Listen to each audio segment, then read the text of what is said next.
बिस्मिल्लाहिर्रहमानिर्रहीम। अस्सलामुअलैकुम तालबात। मौजू है हमारा काजी अब्दुल वदूद की तहकीकी व तनकीदी खिदमात। तालबात, काजी अब्दुल वदूद के नाम से आप आगाह हैं। एक अजीम मुहक्किक, तहकीक के मौलम सानी और बुतशिकन के नाम से याद किए जाते हैं। ताहम बाज़ नाक़दीन उनके तहकीकी कामों पर एतराज़ात भी करते हैं। उनके ख्याल में काजी साहब तहकीक से कम और उनकी गलतियां पकड़ने में ज़्यादा दिलचस्पी रखते थे, इसलिए कहा जाता है कि इनकी कोई तसनीफ याद।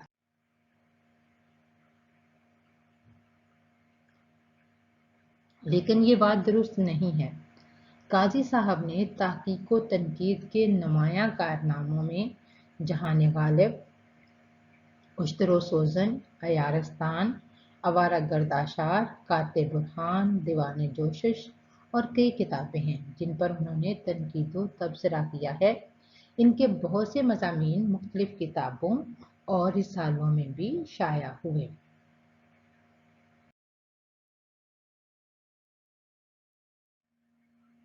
तालबात, काजी अब्दुल वदूद ने तहकीकी ज़िंदगी में 1912-13 में कदम रखा। सबसे पहला मज़मून उर्दू शोरा से मुतल्लक था। ये मज़मून गुलज़ार इब्राहिम, मुल्फ़ा इब्राहिम खलील के हवाले से था। 1918 में अंजुमन तरक्की उर्दू पटना की शाख कायम की। 1936 में सूबे की अंजुमन तरक्की उर्दू की तरफ से एक रिसाला मयार जारी किया, जो आपकी तबीयत की खराबी की वजह से 5-6 शुमारों के बाद बंद हो गया। तालबात, हमने रिसाला मयार का एक एडिशन देखा है और आपने उसके बारे में एक लेक्चर भी सुना कि कितना ये वो रिसाला जो था वो बहुत अहमियत का हामिल है। काजी अब्दुल वदूद की तहकीक के चंद असूल हैं। वो कहते हैं कि मुहक्किक को मौजू के इंतखाब से पहले इस बात का यकीन कर लेना चाहिए कि वो मौजू के साथ इंसाफ कर सकेगा या इस मौजू पर काम करने की उसमें सलाहियत है और मौजू से मुतल्लक ज़रूरी वसाइल भी हैं।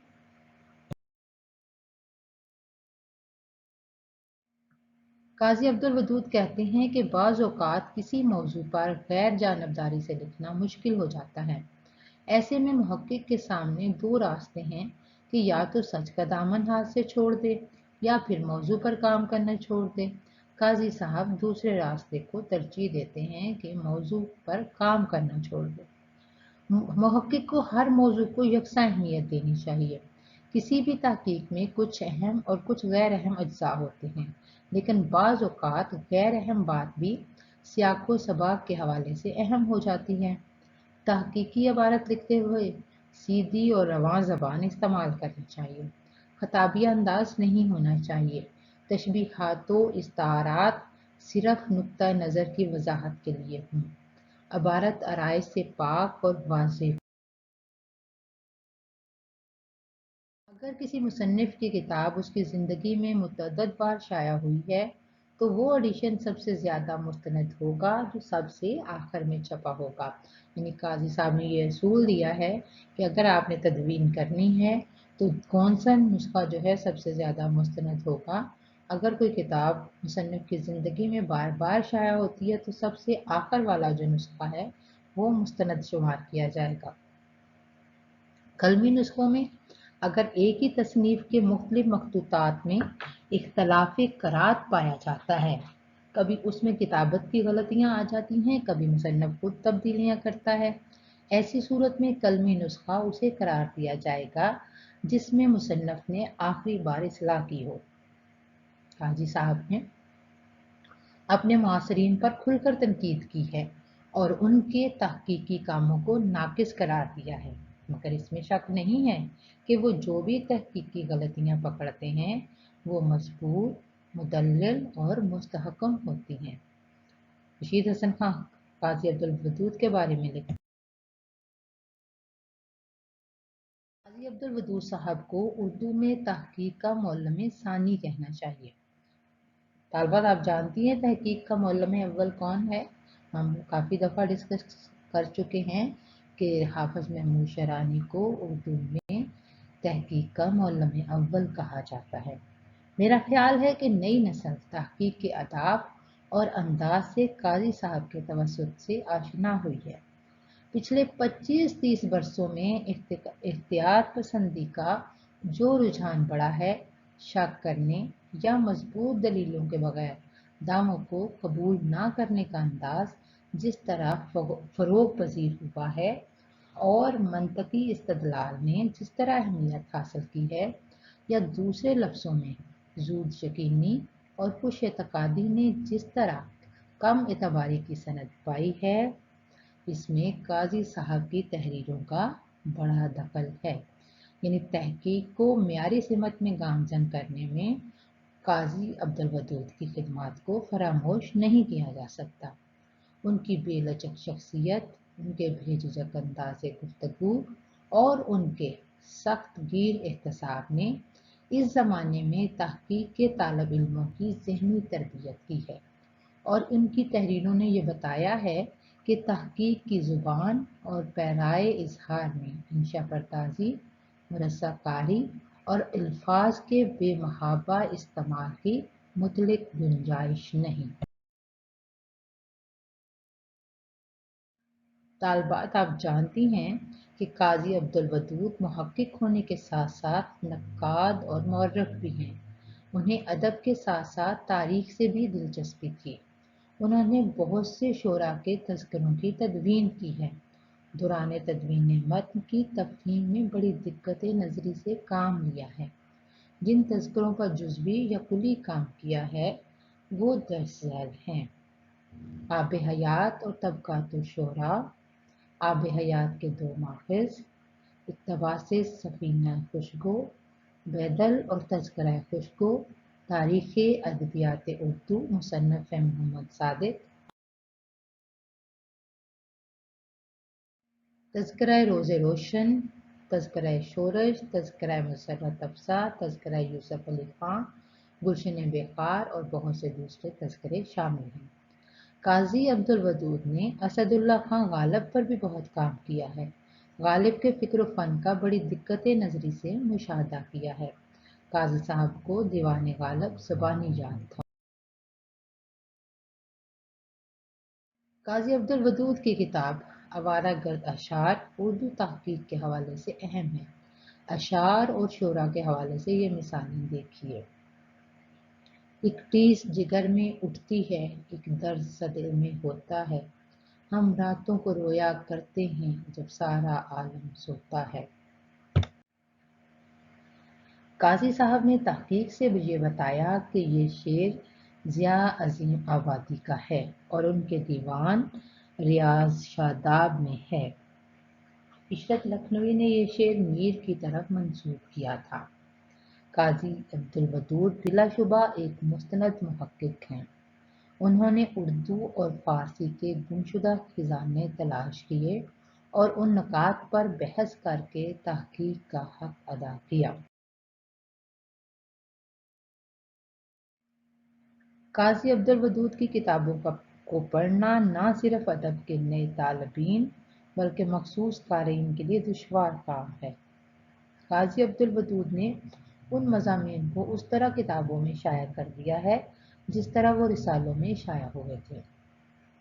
اگر ان کی تحریروں اور کتابوں کو بہتر طور پر شائع کیا جاتا تو قاضی عبدالودود کے تحقیقی کام کو سمجھنے کی بہتر صورت میسر آ سکتی تھی۔ قاضی عبدالودود نے تحقیقی کام کی روایت کو تسلسل بخشا۔ رشید حسن خان لکھتے ہیں: روایت کو تسلسل حاصل نہ ہو تو وہ ایک وقفے کے بعد بے اثر ہو کر رہ جاتی ہے۔ تحقیق کی جو روایت حافظ شرانی نے قائم کی تھی، اس کے تسلسل کے لیے ضروری تھا کہ خبر اور نظر دونوں کے اعتبار سے کوئی ایسا شخص ہو جو پچھلی روایت میں اضافہ کر سکے۔ اس کے بغیر روایت کو وہ توانائی حاصل نہیں ہو پاتی جس کے بل پر وہ اپنے حلقہ اثر کو وسیع کرتی ہے اور اپنے عناصر کو تابناک رکھتی ہے۔ یہ صرف عہد آفریں شخصیت کا کام ہے۔ काजी साहब ने बड़े शोरा के दीवान मरतब नहीं किए, लेकिन बहुत से शेर को नई जिंदगी अता की है। उनके तहकीकी काम को देखकर ये शेर याद आ जाता है। जिधर अंधेरा है, तन्हाई है, उदासी है, सफ़र की मैंने वही सिमत क्यों मुकर्रर की। मोहम्मद हुसैन आज़ाद बेहसियत मुहक्किक एक मुख्तसर सी किताब है जिसको अदारा तहकीकात उर्दू पटना ने शाया किया। आबद रज़ा बेदार काजी साहब के हवाले से लिखते हैं, इस बेलाग मुहक्किक का जिसने सच की तलाश में सच सुनने, सच देखने और सच कहने की एक बार कसम खाई तो मौत तक उसको निभा दिया। सच, हरफ सच और सच के सिवा कुछ भी नहीं। काजी अब्दुल वदूद ने इस किताब में आब हयात की तकरीबन 300 तसामीहात का जिक्र किया। लिखते हैं, अक्सरियत आज़ाद की नस्सारी की मोतरफ है, मगर ये तस्लीम करने को तैयार नहीं कि वो तहकीर के मर्द मैदान थे। अक़लियत मुसर है कि वो सिर्फ एक बड़े इंशा परदाज ही नहीं, एक बड़े मुहक्किक भी थे। इस किताबचा में ये दिखाने की कोशिश की गई है कि हक किसकी तरफ है। ये दावा नहीं कि कुल मतालिब नए हैं, और इसका इकरार है कि इसकी तरतीब बेहतर हो सकती है। मौलाना मोहम्मद हुसैन आज़ाद की आब हयात को तज़किरे और तहकीक की दरमियानी कड़ी करार दिया जा सकता है। ये तज़किरे से ज़्यादा काबिल एतमाद, मुफस्सल और असली तनाज़ुर से जुड़ी हुई मालूमात मुहैया करती है, लेकिन साइंटिफिक तहकीक मेयारात को पूरा करने में कामयाब नहीं है। इस किताब में मुसन्निफ ने उर्दू शायरी को कई अदवार में तकसीम करते हुए हर अहद की ज़ुबान और शायरी की खसूसियात को ऐसे असलूब में बयान किया है कि कारी इस दौर के माहौल और शायरों से बआसानी आशना हो जाता है। Doctor Mohammad Sadiq a history of Urdu literature में लिखते हैं,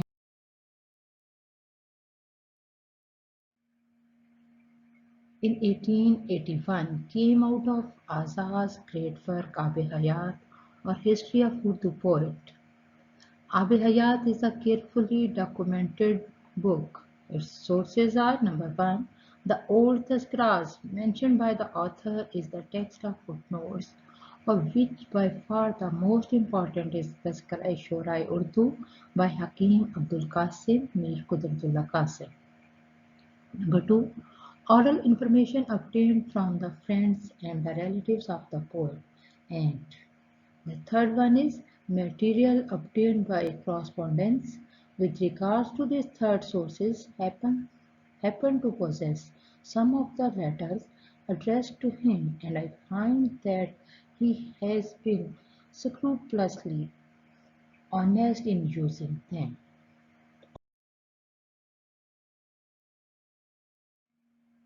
आब हयात उर्दू शेर व अदब में तारीख नवीसी और लसानी तहकीक के रुझान का मुहर्रक भी करार पाती है।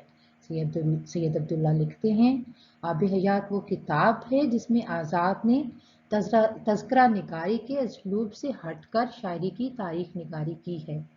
आब हयात तज़किरों के इर्तिकाई खात्मे के बाद का अंदाज लिए हुए है।